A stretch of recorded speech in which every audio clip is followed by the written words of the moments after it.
Salam sejahtera di dalam kasih Tuhan Yesus Kristus untuk saudara-saudaraku sekalian. Judul renungan hari ini adalah Bukan Aku, tetapi Kristus.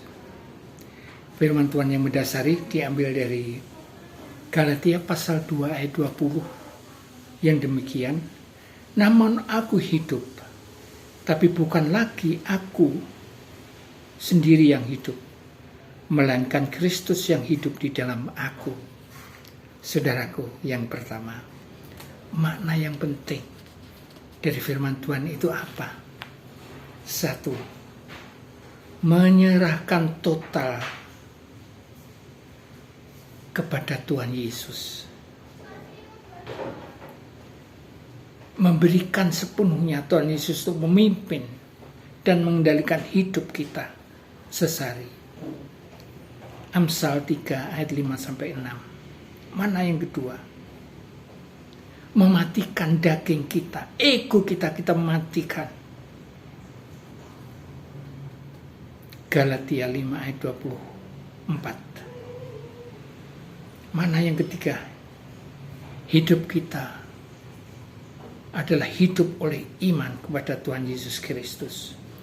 Fokus kita bukan diri kita, ego kita bukan, tapi fokus kita adalah Tuhan Yesus selalu. Galatia 2 ayat 20. Nah, sekarang bagian yang kedua, saudara-saudaraku. Praktek nyata. Bukan aku lagi, tapi Kristus yang hidup dalam hidup kita sehari-hari. Itu apa? Praktek yang pertama adalah membalas kejahatan dengan kebaikan. Bukan kejahatan dibalas dengan kejahatan, tapi membalas kejahatan dengan kebaikan. Karena kasih Kristus yang sudah ada di dalam kita. Roma 12 ayat 21. Praktek yang kedua. Mengatasi segala kekhawatiran hidup kita dengan iman yang teguh kepada Tuhan Yesus. Matius 6 ayat 33. Kemudian praktek yang ketiga. Mengakui kesalahan kita lebih dulu.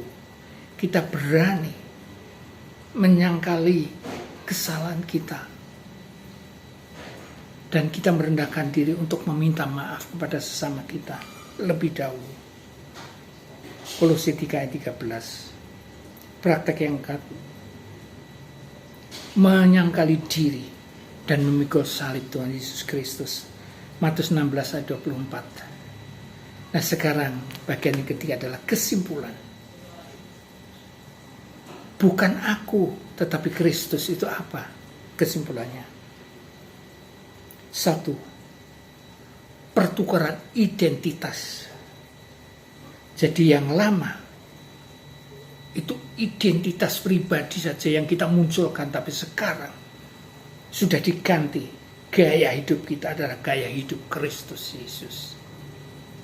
Mengasihi. Galatia 2 ayat 20. Kesimpulan yang kedua, menghentikan ambisi pribadi,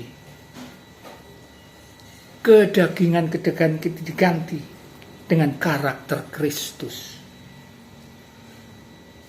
Yohanes 3 ayat 30. Kesimpulan yang ketiga, ketergantungan kita mutlak kepada Roh Kudus. Karena ego kita tidak mungkin bisa memberikan hidup yang kudus.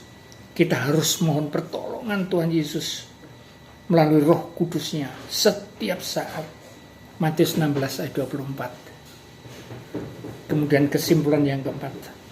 Sadar bahwa keberhasilan kita itu adalah kasih karunia Tuhan Yesus Kristus.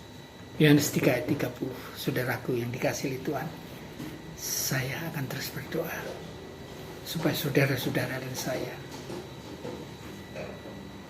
memberikan hidup kita kepada Tuhan Yesus saja. Bukan ego kita, bukan aku kita, tapi biarlah Kristus yang hidup di dalam kita. Gaya hidup kita, karakter kita adalah karakter Kristus. Immanuel. Amin.